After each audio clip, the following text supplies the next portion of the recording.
Hey everybody, welcome to D-Win. Let's start this video. We've got some great guests for you today, so I'm excited about the program. All right, let's get this show on the road, everybody. Welcome to D-Win. First off, this is a discussion amongst dealers, general managers, service managers, marketing managers. We want a lot of interaction, a lot of Q&A.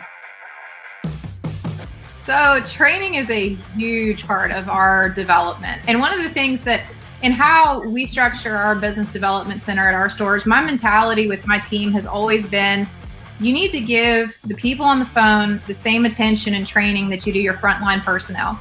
Just because they're a voice that's on the phone doesn't mean that they're not empowered to make the right decision for the customer.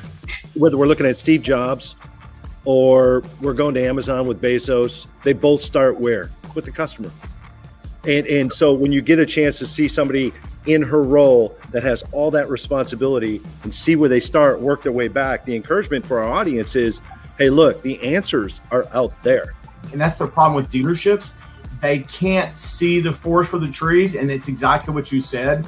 They feel like if that trade appraisal on that 2015 Traverse on KBB says for 12.8, and it comes here and it had a scratch on the deal and they want to deduct $200, don't do that. Give them the 12.8, because like you said, it will average out in the long run, and you will be miles ahead on retention and actually and creating trust and and an opportunity to make that customer buy something in an F&I. So, and you got a trade. You didn't have to go to the auction and buy and overpay. That's got a basically blown transmission when it gets here.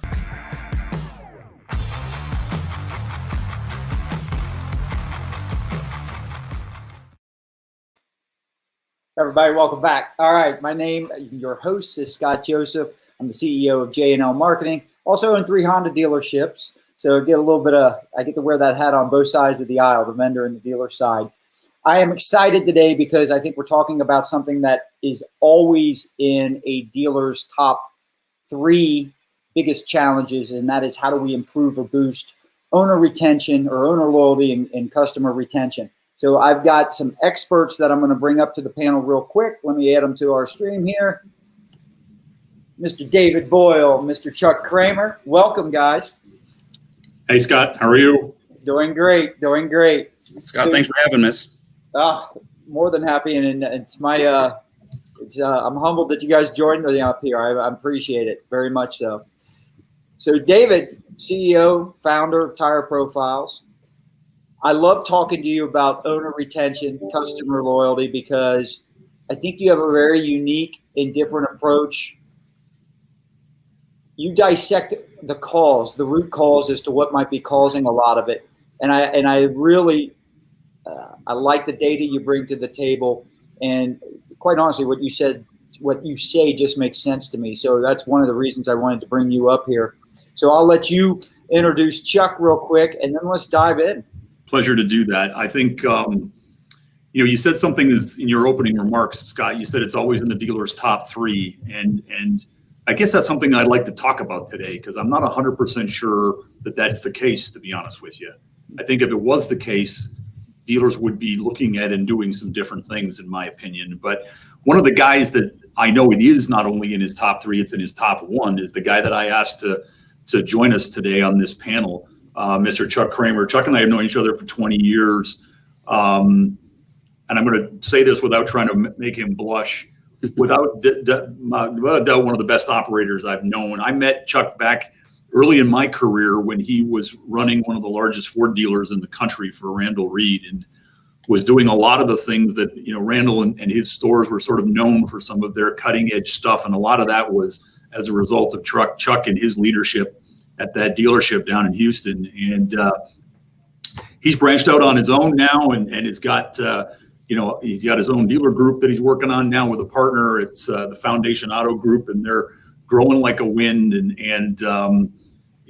I have no doubt that the sky's the limit for these guys with his leadership, because he's one of the few guys, in my opinion, 30 years I've been doing this, that gets it, really gets it, and gets it from both sides, I guess, of the business, from the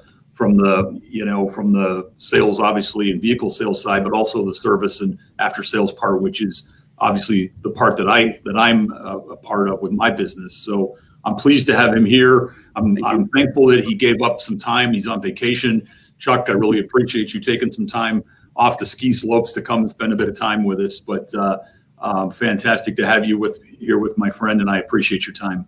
Well, thank you, David. And I think you probably saved me from having to go to the doctor, I guess, after 4 days of skiing in the amazing, beautiful Breckenridge. I got to tell you, it's very, very blessed. And, you mentioned, especially on the opening with Scott and David, you talked a little bit about the fixed op side of the deal. Here's the thing that I tell my guys. I've been doing this since 1983. I started in the service department. I actually was washing cars, clean toilets. And I saw pretty fast that the back end of the business sometimes was an afterthought back in the 80s. As we've gone through some different cycles in the industry, the dealers that I talk to and deal with the last 20, 22, 23 years in some groups is they talk the talk, but they don't walk the walk. They like talking about it, but they're not really engaged and focused on that. And they don't make it a priority. When you go through times like 2008, and you realize that when the sales SAR drops from 16 million vehicles and you're selling 8 or 9 million vehicles, you got to find revenue sources, and dealers don't realize that it's right there, and it's crazy. And one of the things that I've learned through the years is that consumers buy a car at a new franchise dealership and they go someplace else. And there's a lot of reasons for that. And I think this is an amazing topic. I think it's one of the most important things that those of you that are watching and that are out there that understand that it's harder than it's a commitment. It's harder than everybody talks about. We call it fixed. And so a variable is variable. Variable keeps going up and down. Sales, you can sell more cars. And I got to tell you that if we don't get committed to the fixed operations, consumers have way more places to go than they ever have in the history of time to go someplace else to get some other services done. So, I wish I could change what I said in the opening. It's in every dealer's wish list to fix. I think that's it, Scott. I think that's it. They all know it's out there. And actually, that's sort of, I was making some notes before we wanted to do this today. And I wrote down something, and I've been asking this question of anybody that'll listen. And it was interesting. I was having a conversation on LinkedIn with another fairly prominent dealer in our industry. And I'm not going to name him because I don't want him to, he may be listening and I don't want to embarrass him. But one of the questions that I was asking him about was, what are some of the key things that he looks at in his service department? And I was quite frankly shocked at his answer because it wouldn't have been any of the things that I'd be looking at if I was running a car dealer today, because there really wasn't anything strategic in there. And what I mean by strategic, there wasn't anything about retention and loyalty that he was looking at in his service department. It was all of the typical measures. It was effective labor rate and hours and all that stuff. And all that stuff, don't get me wrong, you've got to look at that stuff too. But if you're not looking at the retention aspect of it in your service department, then you're missing out on the boat. I remember, I forget who showed this to me, guys. It was years ago when I first started in this business, and somebody had a wheel, and it was basically intended to depict the amount of time that we have to spend with the customer when we sell them the car versus the amount of time we have when we service the car. And where your opportunity is to make an impression on that customer in terms of making you their loyal place. And where I was going with this is one of the questions that I've been asking everybody is we use these words retention and loyalty interchangeably. They're almost like they mean the same thing. And to me, they're very different. And they have very different meanings. One begets the other in my mind. If you have loyal customers, then you probably don't need a retention strategy. It's like we need to have retention strategies in this business because we let them not be loyal in the first place. We don't do the right things to keep them loyal, so that they buy that next car, they keep servicing with us, they buy the next car, they buy the next car, they buy the next car, and it just becomes sort of an afterthought, the true definition of loyalty. We don't do a lot of those things, and as a result of that, we have to have a retention strategy, to me, which sort of seems a bit reactive and sort of backwards. And the other thing that I've been sort of hammering on people, I'd like to get your guys' thoughts on this, is that, I think, and the OEs are in part to play with this, we measure retention like it means something. And one of the things that you guys both know that's part of our sales pitch in my company is this, how retention sort of drops off as retention in a dealer service department drops off as the vehicle ages. And we like to pound our chest and say, well, but we've got huge loyalty in the first 3 years. And in many cases you do. But to me, I call that faux loyalty, right? Because if you think about that customer, what is that? That's what I refer to as a hostage customer. Okay. They have to be loyal to you in many cases because their car is still under warranty. Is that truly a loyal customer when any repairs that are getting done, it's not coming out of their pocket? And I've been trying to tell dealers for years, the true definition of loyalty needs to be, what does the customer do? Where do they go? Where do they spend money when they have to spend it out of their own pocket? And are they spending it with you? And that, oil changes, my business, tires, obviously. And if you look at tires as an example in my business, dealers have an 8% market share, which means that 92% of the customers are spending their cash elsewhere and not with the dealers. So certainly when it comes to tires, there's no loyalty there. And I think we need to start to look at this whole thing differently. We got to understand what drives true loyalty. Because the impact, in my opinion, is massive, right? I mean, not only, and let's forget service for a minute, and let's take it all the way through to the end of the ownership cycle. And now it's time to sell that customer another car. You guys know this being dealers better than I do, but the amount of money that we spend on a customer acquisition, on marketing and incentives and things like that to try to get somebody on the lot to buy another car. Well, Dave, don't stop people from spending money on marketing. Well, I won't do that. But if you think about it, and I hear what you're saying, Scott, obviously that's your business. But if you think about it, if we just kept them more loyal through that whole cycle, we wouldn't have to work as hard, on the back end of it to get them to buy another car, right? It would just be a foregone conclusion.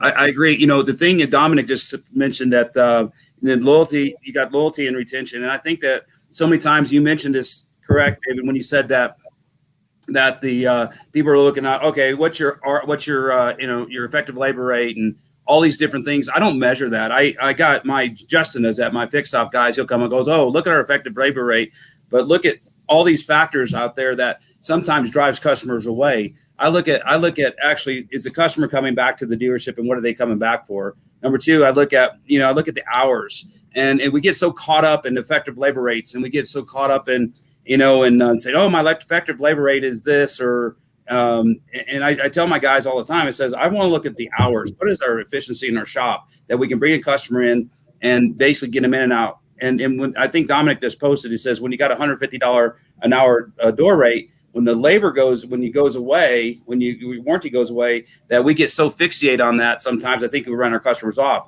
But you're exactly right, because I'd say this all the time. It starts at the top. It's totally at the top. You do have to advertise. We do have an advertising set budget for all our fixed operations. I think it's extremely important to get connected with the customer. But one of the things of it is we know the number one defection rate.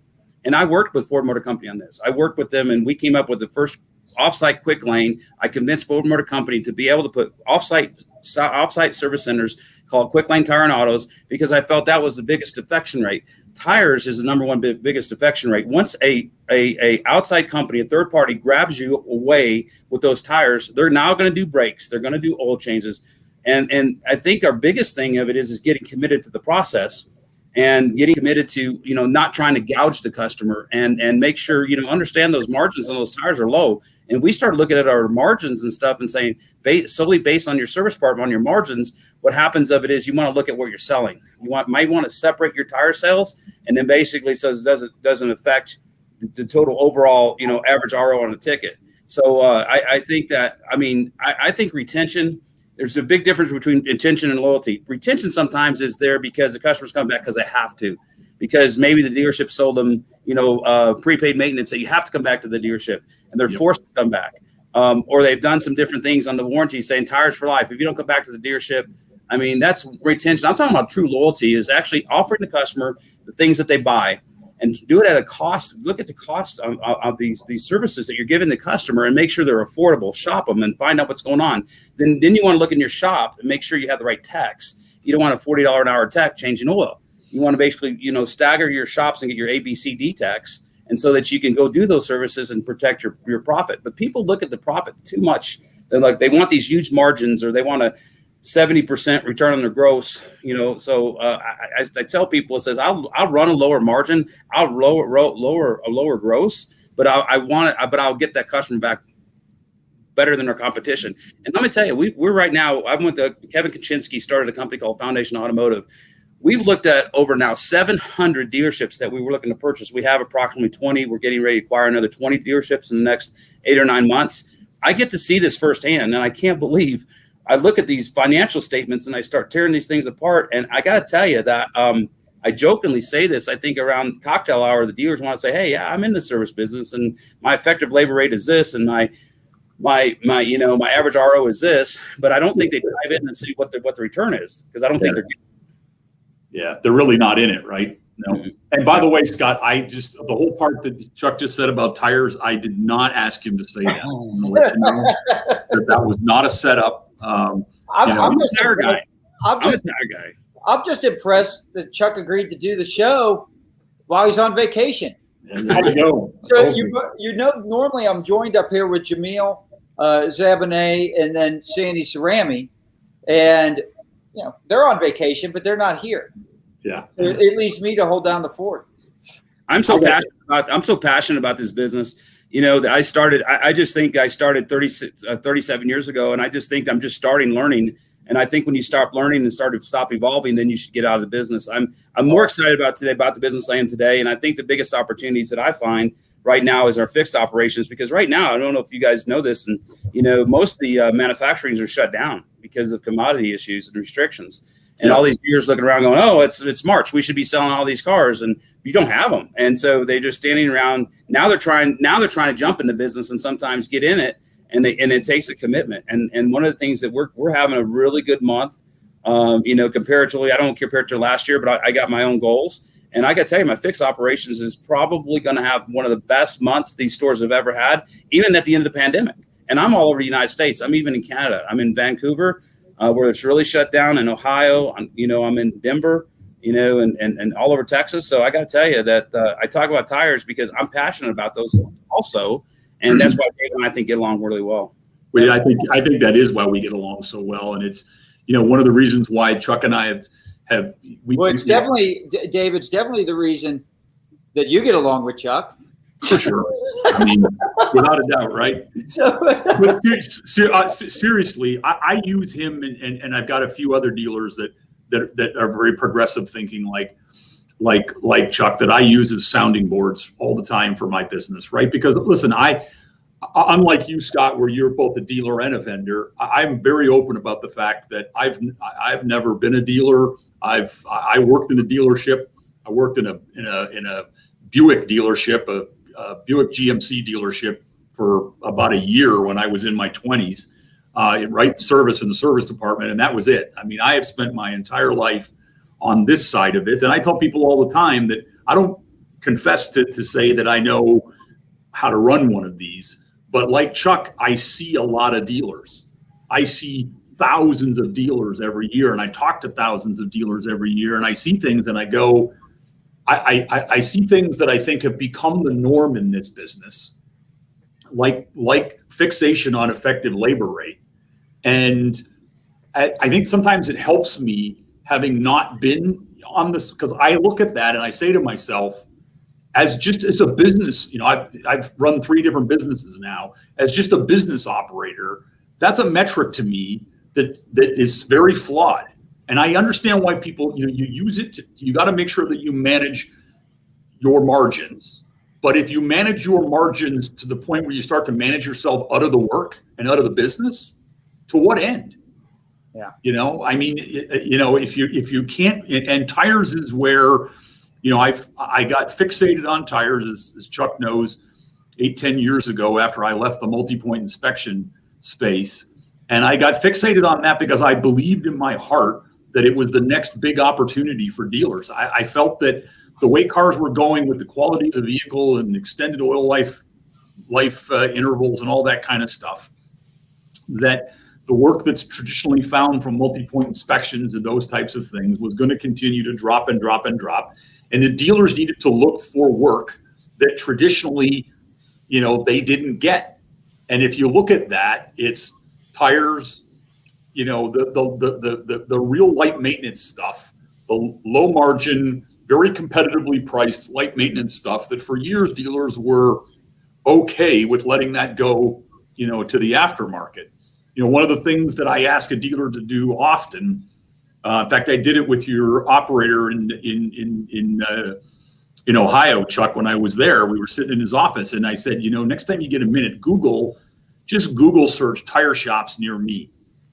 It's a sobering thing when you're a car dealer and you realize that you've got 30 or 40 competitors 20 miles around you that are selling what you should be selling.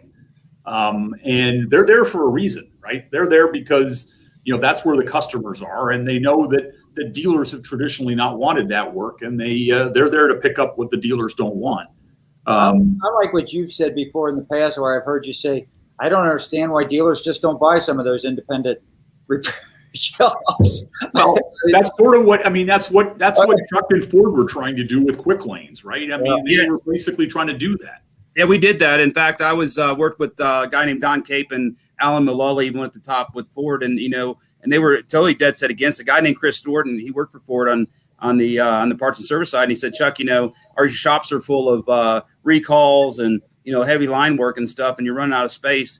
And at first, I got to tell you, as a sales guy, I got to tell you, so I don't think so. But the biggest thing that I found at yes, tires is a big thing, oil changes. Light maintenance work, AC work, heat work, some different things. But one of the biggest things about a quick lane tire and auto center, and this is what dealers don't get, and this is, I'm going to probably offend some people, is they do a horrible job on the service drive is hiring. And I guarantee you those independents do a 10 times better job of hiring and cultivating young guys to bring them through that come out of high school or come to a trade school. They hire them, they got a little bit lower wage, and then they come through the system. And that's what we did. We changed the whole business model with Tire and Auto Center. When I left, I had a 8 bay, a 14 bay. Randall built another 27 bay offsite one, and he built another 36 bay in Dallas. And I talked to those operators all the time. One of my closest friends, Justin Wright, I said, how's it going? It's great. He said, but it's different. I said, why is it different? He said, because ultimately the consumer comes into a quick lane and they look at that word quick. And that basically sets the bar. They want to be faster than the normal car dealership or just a box big brand dealership. So one of the things that you want to do on retention is basically find out what the customer's buying and ask questions. But it really starts at the dealer. I keep saying this all the time. If you're going to commit it, get a plan. And basically look at versus what your retention versus your loyalty is, and find out, ask the consumer, kind of engage with the customer, find out what's going on. You being Scott being in a Honda dealership, if you don't sell service, if you're not good at country retention and loyalty, you're not really a good Honda dealer. You just can't be. We struggled with that. We extended our hours. We put great guys on the service drive. We got courtesy vehicles. We got a convenience thing where you can pick up drop off at 6 a.m, pick up at 9 o'clock at night. We wash and vac every vehicle. We have courtesy transportation, and then we're connected. And you being on the marketing side of the deal, Scott, that's extremely impressive. That's one thing that we're trying to do at Foundation is to have a marketing company along with our dealerships, so we can get connected, and not getting connected in a way that I'm going to send you 6,500 emails a month and just basically try to sell you, but get connected to what's going on with you during the process. When are you going to buy tires? And Chuck, we'll connect with you. You know what? I'm always looking for things. I always thought the marketing side of the deal is extremely important, and I think it's because of the connected side of the deal. We're actually working with we bought an AI company, and we have artificial intelligence that we are looking at buying habits and what's going on with the consumer and what are they wanting. And I jokingly tell my guys all the time, and all the time I say, guys, it's great that you sell these, prepaid maintenances and you're going to force the customer back to the dealership. I opened it up where I says, I don't care if the customer, if the customer buys a prepaid maintenance, they can go anywhere in the United States. I'll pay for that oil change because I'm not going to force that customer back to the dealership. I want that customer to come back to the dealership and give me good feedback. And that's the difference. I don't want to force anybody to do anything. And that's why the warranty side of the deal, you're forcing the customer to come back to the dealership. And after that, they just go away. They so just say, you mentioned these prepaid maintenance programs, Chuck. It's funny how, you guys I sure feel the same way. We've all been in this business a long time, and I learn something every day. I mean, literally every day I learn something. And but 6 months ago, I learned something about this business that I really didn't understand. And that was really how these prepaid maintenance programs worked. I mean, I knew they were out there and I knew how they worked, but I got a friend of mine that works for one of the largest companies that sells, reinsurance and prepaid maintenance programs and whatnot. And as you guys probably know better than I do, I mean, those things are built off of spoilage, right? 100%. They expect that a large percentage of the customers are not going to come. So you've got prepaid maintenance that you've paid and you're still not going to go to the dealer and get it done. I mean, what does that tell you, about the services that you're offering as a dealer? I mean, to me, it's, it was mind boggling to me that these things were structured in that fashion. I just found it, again, something, it's maddening that I sit and talk to these dealers, and I do talk to a lot. I'm not going to, like I said, mention any names, but they go, "Oh, do prepaid maintenance because it's such a profit center." I said, "Oh, great." And your service department goes, "No, they don't come back to the dealership." I said, "Don't you think that's a problem? If you sell like 5-6 service and you're high fiving your general manager and saying, look how much we got on a reinsurance because we're making, you're only 26% of your customers are coming back. That's a problem." So, I get reports every day. How many we're selling? I want to know who's coming back. And then if they're not coming back, I tell my guys, refund the customer their money or get them back in the store. There's a reason they're not coming back. That's a little bit different. Foundation Automotive Kevin and I have the same feeling is that customer is the most important thing that you can have. Profit comes if you take care of the customer. A guy told me, Randall Reed, a long time ago, I worked with him for almost 20 years. And he says, if you become the best of customer service, if you get the best of good loyalty, that you'll make a lot of money. And you don't have to gouge the customer. All you have to do is basically make a fair profit on the customer where they're coming back. It's really simple. Retention is really easy, and they don't get it because they want to sell products in that finance office that has high margins that the customer don't come back. And we're not built that way. Our company is driven differently on our dealerships of 20 stores we have. Is we want them to use all that service agreement. We want them to use all those oil changes. We want them back into the stores. And we're very serious about it. We're very serious about our Google ratings. And you can have a great score from the manufacturer because you can manipulate it. There's not a manufacturer out there you can't manipulate the customer service score, and it's wrong. So, but look at the group, see what your customers are really saying about you. I think, guys, one of the biggest opportunities, sort of changing the subject just a little bit, sort of making a bit of a turn here. I think one of the biggest opportunities for dealers in loyalty and retention is to start to utilize data better than we do today. There is so much information. Chuck, you mentioned, AI and all of that stuff. There's so much information. If you look at the companies that are really good at this stuff, if you look at the Amazons and the, Apple and all of that, what they know about their customers and how they use that information, that's power. The thing that we have that information, we are just not really good at using it.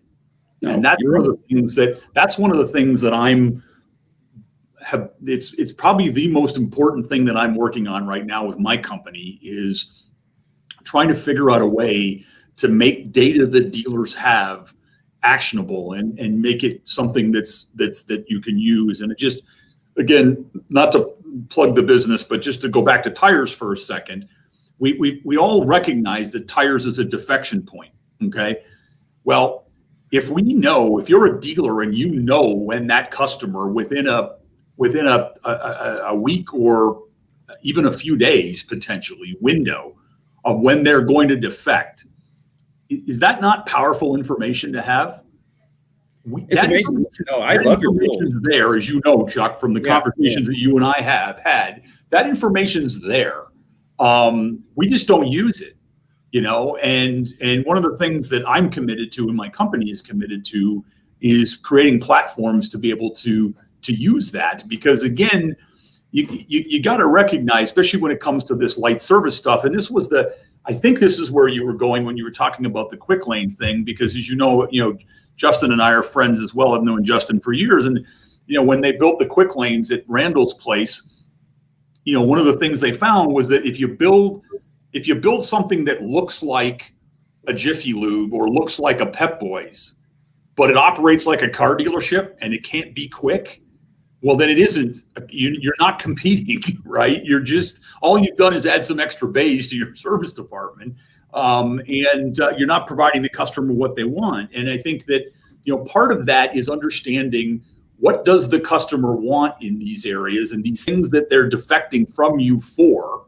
How can you get out ahead of your competition? And I think that and Scott, you've heard me say this before, the dealers have a massive advantage here. One of the things that I've been very fortunate in my business is I get to see both sides of the coin. I've got customers that are car dealers and I've got customers for different products, but I've got customers that are aftermarket as well.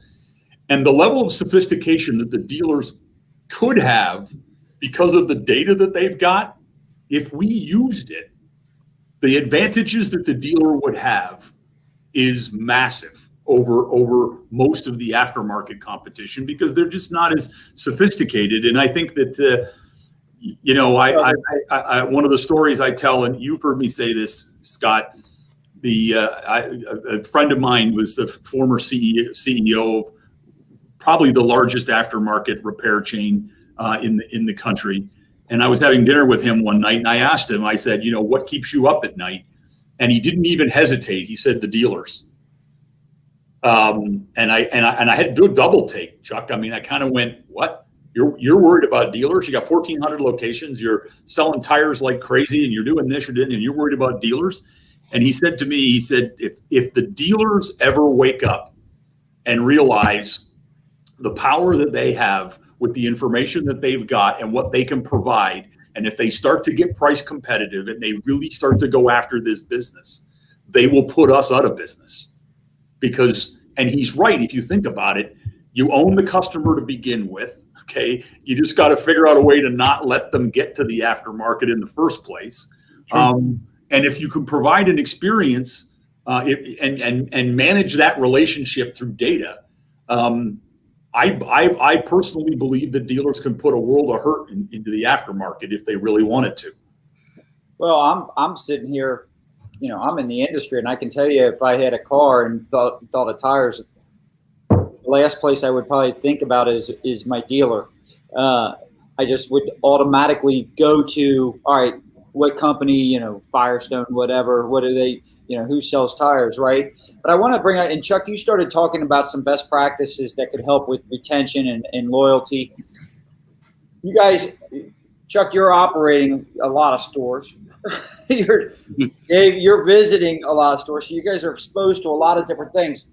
What are some, and we said it at the beginning, right? If improving owner loyalty is such an important thing, all right, and I think dealers have tried, and we could argue that the needles actually move backwards in this for a lot of different reasons, not always necessarily the dealer. But what are some of the best practices you guys have seen, especially in the last 12 to 18 months? I'll take this real quick, and David, to you. I got to tell you, we've had to shift. First of all, we don't. First of all, dealers don't want to listen to the customers. And that's the problem. They don't want to listen to the customers, and they think, well, I had a dealer tell me one time, he says, banks are open 9 to 5. If they want money and they want to go to the bank, they make sure to make time to go to the bank. And I said, well, I get that, but unfortunately, that's their money that they're getting out, and they're a little more captive. But this is where customers can spend their dollars anywhere they want to. I think the key things have changed a little bit, and I think that we've had to learn this. We have to listen to the customers, regardless if you are. You believe what's going on in the world today. We've changed. It's changed, and we have to change the way we do business, and necessarily we have to give a good, safe environment for customers feel like they come in and they feel like that they're going to be in a surroundings that's safe to them, because the coronavirus, I hate that word so much because it's a horrible disease that basically it's real and it's scary. And so customers do want to come to dealerships or businesses. They want to go business that, yes, they do wear a mask. They do social distancing, but they give the customers the options to pick up early, pick up late, home delivery, save touchless things. Those are the things that if you start doing that today, that not all those independent shops are doing that. Hey, Chuck, you bring up the mask thing. So I've got a lot of friends. Some are pro-mask, some are anti-mask. All right. But you know what? Whether you're pro or whether you're pro or you're lax with it, right? We still want to go to businesses that are at least when you walk in, you know they're following all the right protocols, because whether you do it or not, you still want the other person you want to walk in knowing everything's clean and the way it's supposed to be, right? Well, yeah, and then unfortunately I got the coronavirus, and actually Dave got it in our office. Actually, we had situations where one of our employees came in, they're not feeling well. It's changed, and that's how much good friends we are. We share. Yeah. We share. So we gave him the coronavirus in our office, and it was very frustrating, and I was very upset with this employee because he was in the business 30 years, and he said, "Well, Chuck, I was taught that if you don't have a vital lung hanging on your body, you go to work, and it's different. Things have changed so much that I agree. I don't personally like wearing a mask. I do wear it when I'm in my dealerships. I do wear it where other people. I am very considerate about other people. I don't particularly like it. I have a hard time breathing with it. But if this is gonna give a better environment and it's gonna make a customer feel more comfortable, that I'm conscious that the customer's first, I will promise you that it'll go a long ways.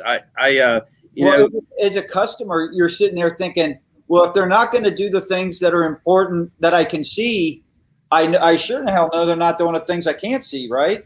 100%. And they don't, and they see it. They go, we got guys in Denver's a little bit more, I'll tell you that they're very conscious. I get emails all the time. Hey, I saw one of your employees not wear a mask. And, and I'll call the employee and he says, well, I just took it down for a second. And I said, yeah, well, here's the thing about it is that you're on a stage, and we got to hold us to a higher standard, because ultimately we want the customer to come back. We want the customer to see that and going, okay, they're making an effort, regardless if I believe it or not, they're making an effort, and they're trying to make sure that they have my best interest at heart. I want to do business with them. And I just feel like I said, there's we got stores in North Dakota. They don't like wearing a mask, but we wear a mask. We wear a mask in our stores. We feel like it's a very important thing. It's a thing that's changed too. And sanitization. I mean, think about, there's about different. The things have changed, having open coffee bars, consumers are reluctant to that. You got to be flexible. Customers like their car delivered.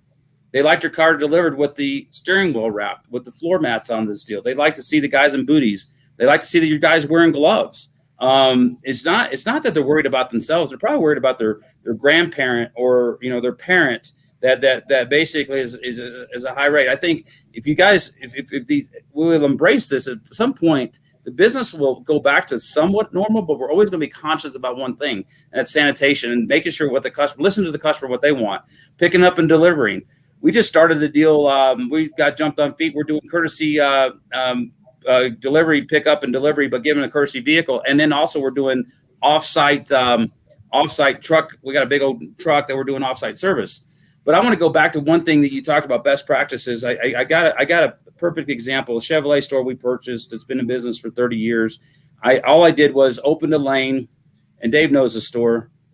And I said, I put up there, it says, no appointment necessary. No appointment necessary. We're going to do the faster free. If we don't do it in 55 minutes, the next one's free. Or even if they want it, we'll pay for that one. But they did about 30 oil changes in 10 days. And when we put those signs up there, changed their culture. And we did 36 oil changes in 2 days. Dave's getting ready to install I think you might have in one of the Chevy stores. I believe out of those 36 customers, as I started talking to the service writers, I said, start looking at their tires, ask about their alignment, ask about things. We feel like that we can do about 20 to 30 oil changes a day. These were customers that weren't coming back to us. So now I have an opportunity. Now I have an opportunity out there and go, okay, they're testing us. They're going to make sure that we're saying what we're going to do, right? And so, but what's more importantly is now I got an opportunity to get them tires. Now I'm going to collect that data. I'm going to put, we're going to have AI on them. I'm going to connect to the customer. I want to know when their buying habits are. Dave has probably, and I'm not trying to, sell his company, but his artificial intelligence, his stuff that he provides is great, but it's like a Peloton bike. It's what you do with it. that'll make the difference. I mean, I can tell you right now, it's exactly what you do with it. You can get all this data. It's like buying that Peloton bike. I'm going to lose weight, and it becomes a clothes rack. There's, so I talk about this all the time. If you're gonna get it, and you need to use it, you need to actually take it on like an exercise program. And say we're going to do this every day, and it takes so much will and drive. And most dealers and guys procrastinate, and that's why it's good for us because we're buying their stores. You bring up Peloton, and I love the fact that Sandy Cerami is not here because I can comment away, and I get no rebuttal. It's awesome. So he's getting a Peloton, and I'm looking forward to that day because I'm going to screenshot his calendar of workouts every day just so people in the community can track his progress. And that's why I haven't connected to you with my Peloton. You'll do the same thing to me because I haven't been on it for weeks. So I can't wait to. I got a couple of friends of mine. They're buying them, getting delivered. I can't wait to buy it from you. Yeah, exactly right. Get it for $10. I'm on a Facebook deal about Peloton bike aftermarket Peloton bike. Every one of them that just went after Christmas says I didn't get out in 5 minutes. Well, and a lot of those people are making money over what they paid because there's such a back order on the bikes. Right. People that want them now are willing to pay more than what they're actually doing. But you brought something up, and I want to go to the oil changes you brought up. And I forget the exact numbers, but it was obviously a significant difference. I think you said 30-something oil changes in 5 days to 36 in 2 days or something like that, right? 30 and 10, 36. We went to sign at 36 and 2. All right. So what's significant about that, besides the obvious, you got a lot more work done, which obviously you make more money when you do that. But here's the other thing. How many of those customers do you think, when you were able now to get a lot more people in quicker when they wanted to do it, it was more convenient, right? Right. Versus, so if you don't get them in on that 1 or 2 days, how many said, well, I don't have the time to wait. I don't want to wait. I'm just going to go down here to Jiffy Lube and get my oil changed there because it's convenient, right? Right. Plus, let's say 100% of them, all 36 would have still done business with you over the, what did you say, 10 days? 10 days? Right, 10 days. It's still a better customer experience when you get them in and out, and they don't have to wait a week, and they don't have to think that every time they're calling your store, oh, they're not going to be able to get me in. Because when something serious happens, in the back of their mind, they're sitting there thinking, they're probably not going to be able to get to me for a week or two and all this other stuff. So that's when they start picking up their phone. All right, I've got to get this, brakes near me, tires near me, all this near me stuff that's generic because they want it done now. So you say that, I just don't cut you off, is I want to say when I did this, I put the sign up that said, no appointment necessary, fast or free. The service writers and service manager went to me and says, I mean, this is ridiculous. We can't do this. I said, well, here you got 2 choices. Either you guys buy in or buy out. And that's kind of how I kind of do it. I said, if I'm wrong, then I'm wrong. Then I'll be more than happy to sit in front of your shop and stand on the back of a pickup bed and say I'm wrong. But I forced it to do it. And that's the problem, that people don't force them to do something. They wait for the service manager or the parts fixed operator to put in the systems in place. I just opened it up, put the sign up and said, okay, boys, here it is, and put it on the website. And the guy called me and goes, oh my God, we're so busy. It's great. We got to hire more people. And I said, I understand that. Those are the people that weren't coming back to you. And that's the biggest part of it. So I got to tell you, I've connected to one of Chuck's GMs at his store in Cleveland, and progressive thinking guy, really. And I follow, he does a Facebook Live thing a couple times a week. And the last 2 Facebook Lives he's done have been from the service drive. Mm-hmm. I can't tell you how much I love to see that kind of stuff. And he's in the service drive talking about faster free oil changes. He's talking about all makes and all models. You know, he walked in the shop and he was showing, it's a Honda dealer. He was showing a Buick and something else on the lift. I mean, he was you know, a GM that is, first of all, taking interest in his service department was good to see. You know, but promoting that this, you know, this is a, you know, you can do all makes and all models, and you have to do things like oil changes quick. I mean, that's the norm. I mean, if you're an hour to do an oil change today, you're out of business. as far as I'm concerned. So Scott, you said best practices. I mean, Chuck's probably better at the best practices stuff, because I'm only going to tell you I'm only going to tell you best practices that are part of what my product offers. But I will tell you stuff that I see. Let me give you a couple of examples of things that I see all the time, and they're more, I guess, some of them are things what not to do as opposed to best practices. About 2 years ago, I heard this term, and I think it was an Amazon web meeting thing that I was on, and they used this term frictionless, and it's become a really big buzzword right now. Yep. And the thing I asked myself one day, what does it mean? You know what it really means? It just means easy.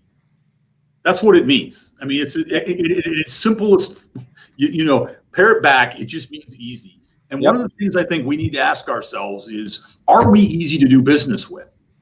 And I remember this was a story that was maybe a year and a half ago, because I was back when I was traveling, and I'd been gone for a week, and wherever I was, I dropped my car off, and I dropped my car off at Hertz, and I'd had a rental car, and it was $1,200. It took me 10 seconds to get in and out of Hertz. I walked up, I swiped my thing, I tossed my keys in the thing, and I ended up with a piece of paper that looked like, this long, my little receipt, and I stuck it in my pocket. I flew back to Dallas. I got into an Uber. I drove up to the dealership where I'd left my car for an oil change. Okay, they'd had it for the whole week. Okay, I called them on the way up and I said, I'm coming. Okay, and I get there. It took me 30 minutes to get out of there, and I thought I got a mortgage. Like, I left there with a stack of papers like this for an oil change. And I remember showing the guy, it's a good friend of mine who's a service manager, and I walked in with like these two pieces of paper, and I said, this is a $1,000 receipt from Hertz. This is a $19 receipt from you. And it took me 30 minutes to get out of here with my car. Yeah. It's stuff like that, quite frankly, that causes problems for us in this industry. And I realize there's no easy fixes for this. I mean, this is the DMSs that we live with and things like that. But there are things that I think we can do in our day-to-day processes to make this business less, with less friction, make it more frictionless, make us easy to do business with. Chuck talked about oil changes, and we come in and we do an oil change, we do it faster free, and we do that. But part of that whole deal is, if you have somebody come in and you do a faster free oil change, and you do a 20-minute oil change, and you exceed their expectations, but in the process of doing that, you realize they've got 2 bad tires on their car, and then now they need tires, and now all of a sudden the process to put tires on comes to a screeching halt because it takes 20 minutes to get a quote, because I got to call the parts department, and I got to do this and that, and I don't have them, I got to order them. So we've got pieces of our business that we've streamlined and got pretty good at being frictionless. And then we've got other pieces of our business that are anything but, quite frankly, in my opinion. And I think that's what drives a lot of customers away. And I think, and this is the last thing I'll say, and then I'll shut up, I promise. The thing that concerns me about this, guys, is the desire to have it easy and to be frictionless is only going to get worse for us through these next generations. Correct. I totally agree.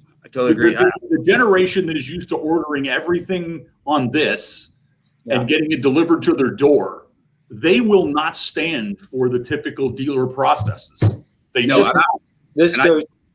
just tell you real quick. I just one word of advice for everybody, and I'll give you one best practice. I'll tell you, if you guys are listening, get rid of your cashiers, your cashier cages. Equip your service riders with tools that basically makes faster in and out. Meaning that if you go to a store anymore, you go to a Starbucks or whatever, you basically got your bill loaded to you. You put your phone on the deal, you pay for it, and you walk out. But I would tell you that's the biggest thing that I have in the store. Every store that I've been is I got rid of the cashier. I hate to say I lay people off, I just repurpose them. But I will tell you right now, the ease of going in and picking up your vehicle, get rid of your cashiers.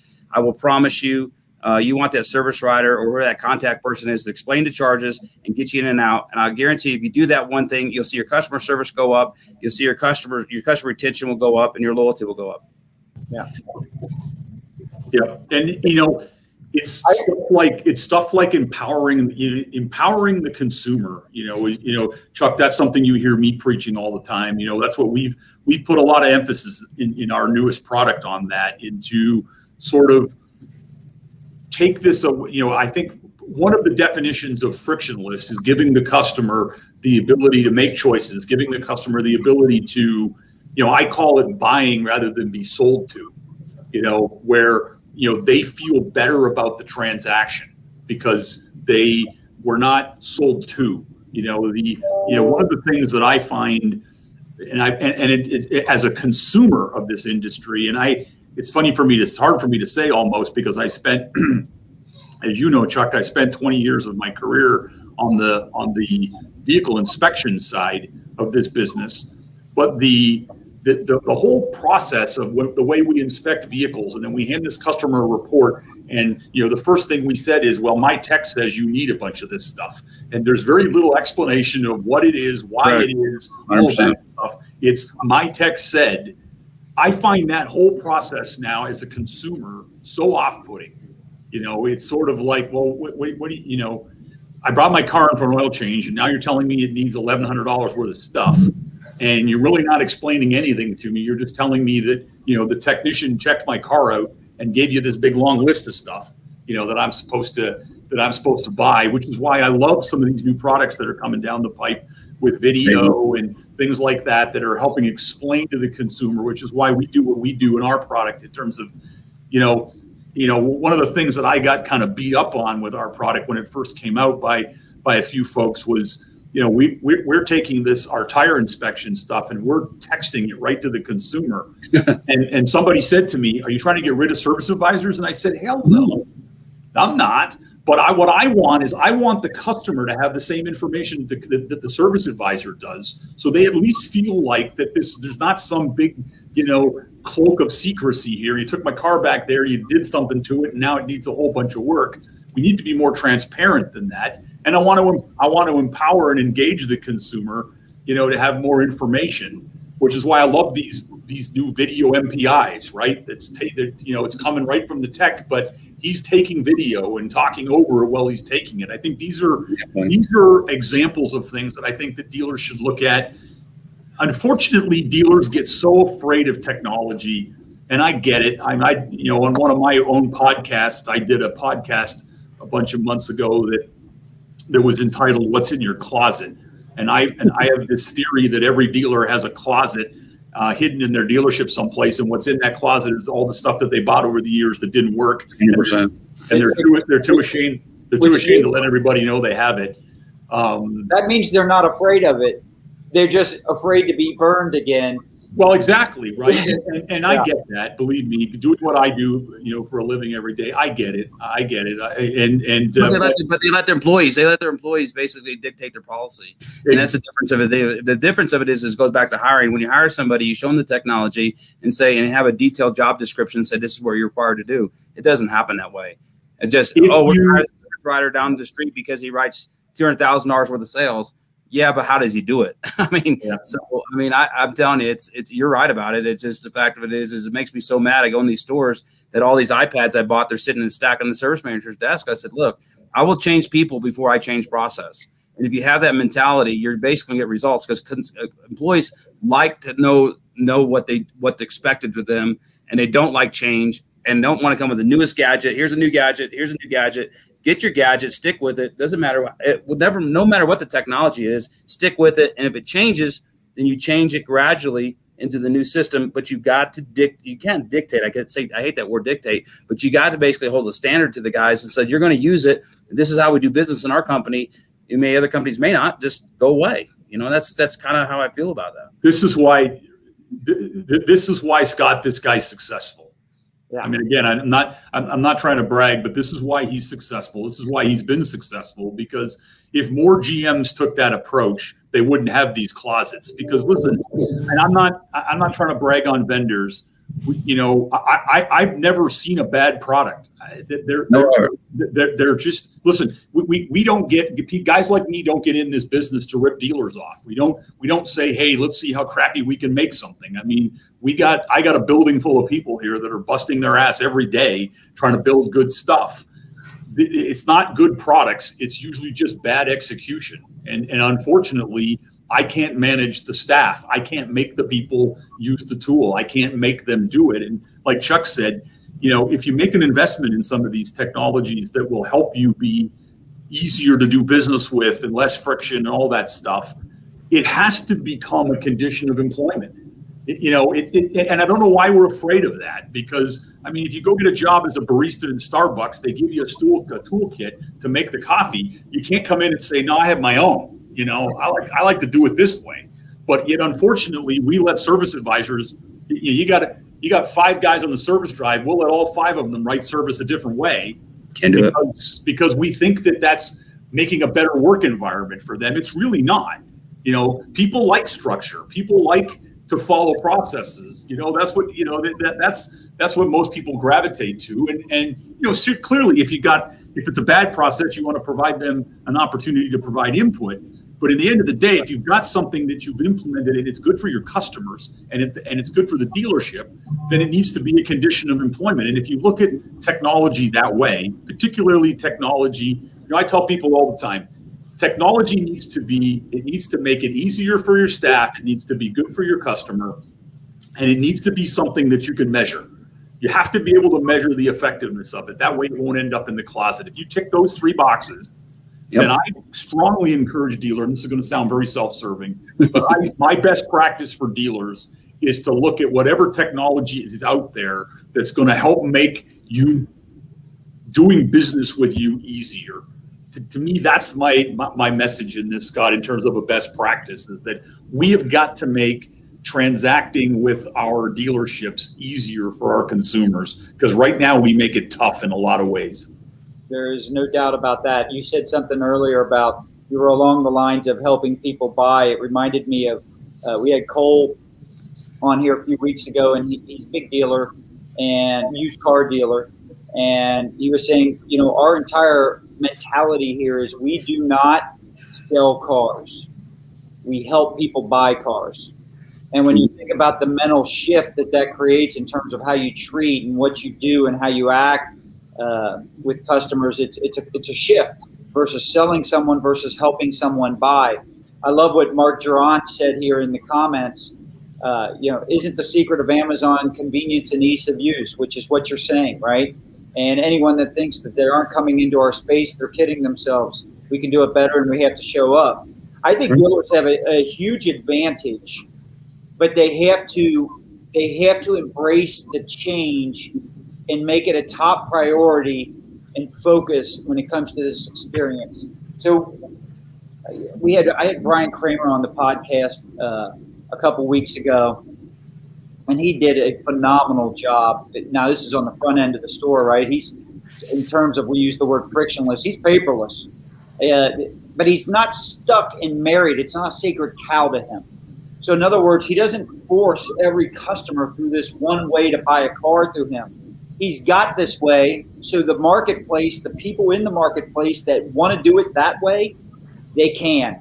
If they want to come in, he handles it that way. In other words, he meets the customer where they want to be met. True. 100%. Service. I had a dealer ask me not that long ago about Carvana and what I thought about what Carvana was going to do to the industry. And specifically, he said, how are dealers going to combat Carvana? And to me, that's an easy answer, and that is service. That's your service department. It's the easiest way. Your service department is how you're going to beat Carvana. Well, I totally agree. And here's the last thing. One of my thoughts come, and this scares the hell out of everybody. And I've said this, been talking to this for 8 years, is if Apple or even Amazon decide to get in the car business, which we know Apple is going to, if you go to an Apple store, it is sophisticated, and it is, that's why we buy Apple products. Not particularly the best, I don't think, but I buy Apple because, hey, they back what they do. You can get a phone, you can go in, you got people there at the store that are become what they call the Genius Bar. But if you go to an Apple store and you look at these guys that are trained, they're trained 6-8 weeks before they're actually thrown onto the floor by themselves, and they become an expert. And this is one of the things that we as dealers need to understand this, that consumers want good service They want clarity. They're traditionally don't want to go to a car dealership because they have a bad name. But I'm telling you, these guys like Carvana, and I've been talking about Carvana since they came in. They're not going to last. They're not going to last. They're gobbling up market share, guys, and they're doing it. They're doing it by basically offering convenience, easy to buy, pickup and delivery with more expensive product. Yeah, so that's the other thing. And I saw this. I had a post on LinkedIn, and someone made a comment, and I thought it was spot on. You know, when you have an equal product or similar, and you're less money, the customer knows you're less money. You don't need to sell that you're less money, because it implies that everything else, that's the only reason they should buy from you. So if I've got a product that's less money, I need to start selling all the other intangibles that are valuable to what that customer wants. The customer already knows that they're not, what do you think? They're just going to sign things and not know what the hell the price is. They know that I'm less. That's already an advantage. I don't need to talk about that. That's as obvious as it gets. But they may not know how my experience is as convenient or better than Carvana's, right? They may not know that I also will deliver the car, that I can do everything online. They may not know these things. So I need to talk about those things. And if you want to come back from Carvana, you have to exceed what they do in terms of making it easy and faster to buy. And then you have to communicate that, because that's what's ultimately going to separate you from everybody else that you compete against. 100%. Right? And so I want to be respectful of everybody's time. We always try to end. We're right a minute over. I love, this was a great discussion. I got to sit, first off, it's rare when I get to sit back and listen and learn. And I did that. And I don't say rare when you guys were just going back and forth, and I loved it. I didn't have to ask as many questions as I normally would, which I love, because I sat back there, I'm taking notes along the way. Awesome stuff, guys. And if you haven't had a chance to visit or heard Dave talk at any of the conferences, I know, Dave, you talked at a lot of different conferences and stuff, and that's where I first met you. And I just liked the message that you said. And Chuck, you kind of reinforced that a lot today, especially when you were talking early on about the tires. And I'll end with this, and then I'll let you guys finish with something if we want, and then we'll end with our fourth box hype video. So, and by the way, Dave, we're going to be doing, that's going to be switched names to Business Bourbon and Cigars. There you go. That event is going to be June 22nd through the 24th. So get ready. Wow. Yeah, it'll be fun. That'll be fun. All right. And so you had brought up with the tires and the convenience early on, and then we got into the topic about oil changes. And you said that the tires, the need for a change of tires usually coincides when the warranty runs out or very close to it. Yep. And if the pandemic has taught us anything, it's taught us that people will do more or pay more. They value convenience, right? I did a great interview with David Spizak, and he goes, and this is the guy who ran the most profitable dealership in the history of the United States, all right, from net profit. And he sit there and says, I always segmented customers in two categories.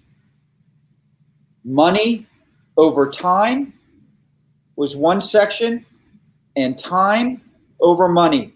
And he said he made sure that he understood which side to put which company, which customer to, and how to market to each of them, right? And I thought that was an interesting approach. So who values their time over the money, and who values the money over the time? Because you got to satisfy both if you want to really succeed and really grow the business. But I'm sitting here thinking about what you said with tires and oil changes, and I'm thinking, all right, I value my time. And I already told you that if I had to get my tire, I'm lucky enough I get demos, right? So, but if I had to go get tires, I would not naturally think to go to a dealer. It would not be my first instinct. So here I am at Firestone or wherever I'm getting my tire changed, and oh, you guys do oil changes too? Good, because you know what? I'm not due yet, but it's a month and a half out. Can I go ahead and just do that now? Because I don't want to have to do this twice. I don't want to have to go do this process twice. I don't care how quick the oil change is. So you're 100% right. It's not the tires all by itself. It's what the tires also lead to, that it becomes this avalanche. And now I'm a customer who's used to doing things outside your business. Why would I go back? Wow, my experience was okay there. I don't need to keep going back. Yep. I love that. I'll let you guys finish up with something, and then we'll close her down. So I'll let Chuck have the final word here, but I have a little bit of a different spin on the time and money thing, and I've heard that. I've heard Zach say that before, and I agree with it. There's more nuance to it than that. Oh yeah, in my opinion, because I think that the ratio changes over the ownership cycle. And what I specifically mean by that is that, you may start off as a time over money or a money over time, but as the vehicle ages, things change, right? The money goes up. Right. Yeah. But I do believe that everybody values their time, and more so today than ever before. And I think that that's really a big part of it. And I think this is where dealers have a huge advantage, because at least for the first 36 months, we've got this window where, like I said, they're hostages, right? They're coming back. They're coming back for warranty. They're getting their oil changes with us, and they're getting the oil changes done, possibly like you said, just because it's convenient. I brought it in for that rattle, and, now let's get the oil change done.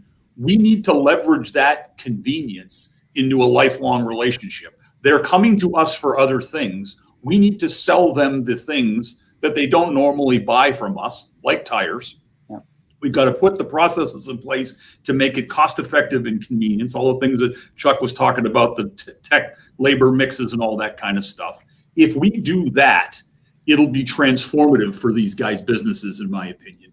Yeah. We have the advantage because we own that customer, and the aftermarket doesn't. They've got to go fight for these customers. They got to go get them from us. We have them.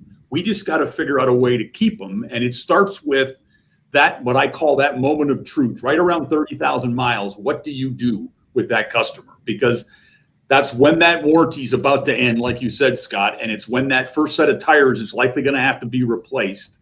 And I'm a firm believer that, to me, that's, that if there was one thing that I did, if I was a dealer, I would not let them go anywhere else other than me to buy that first set of tires. I would do whatever I could to keep them coming back to me for that first set of tires, because at least it buys me a bit more time with them to continue to build the relationship. That's right. If you let them go for that first set of tires, which the data shows that 92% of them are, then that's when the slope starts and we lose them. Yep. That Dave, you basically said it all. I'm a tire fanatic. I'm very passionate about this. Thank you for letting me on the show. I'm going to just leave you with this, and we talk about what's retention versus loyalty. I took 500 Google reviews, and of all of our stores. I just wanted to put them in silos. I put it in there for time, how much time it took the dealership, all the complaints. And out of the 500 Google reviews that I looked at, about 10 were a price, that they thought the price was too high. So it goes just to tell you that it's not about price. It's not. It's not at all about price. I think that ultimately we get fixated on the deal that says, well, we can't sell tires because there's not enough profit. It doesn't matter. I wouldn't make $1 on. I don't even try to make $1 on the tires. I do it for the retention tool. And the last thing is I am really funny about partnering up, and I don't believe in vendors. I believe in partnerships. And I want to say, Dave, I would tell you, you guys out there, I would look at his company and I would look at what he's doing, because not only he's not a vendor, he's a partner with me. And I listen to him. There's things I don't want to hear. I hate hearing some of the things. And the biggest thing, I don't live in the world of denial. I know when Dave comes to me with a problem, or any of the vendors I consider partners, when they're talking to you about things in your store, don't get in the defensive. Listen to what they're saying, because why I live by where there's smoke, there's fire. So I want to thank you guys for letting me come on the show. I'm very excited, very passionate what I do. Scott, I'm looking forward to hear more about your Honda dealerships. We have a Honda store. Nice.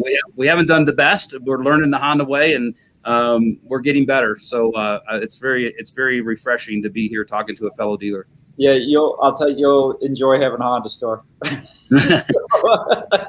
We find a way to screw things up sometimes. So we're back on the track. So Honda's a different. It's a great product, great brand. It's actually number 2. If you look at the reports that came out as far as your the paying on multiples, number 1 is Porsche, number 2 is Honda. So what does it tell you? Yeah. You got a gold mine. Well, all right, guys. So as I mentioned, we have an event coming up. Now, it used to be called Fourth Box Live event. That's because it all started from our Zoom things that we were doing. And we had myself, Sandy, Jamil, and in that fourth box, we would invite people in and have a good conversation over bourbon and cigars. So now that we're not doing them on Zoom as much anymore, we're going to move this event. We're going to name it simply Business, Bourbon, and Cigars. But I'm going to show a quick video. If you guys will hang out and watch this. Definitely. We'll come right back on stage. We'll say a quick goodbye, and then you got it. Okay. You got it. Thank you. All right, here we go. We landed in a bourbon fairy tale.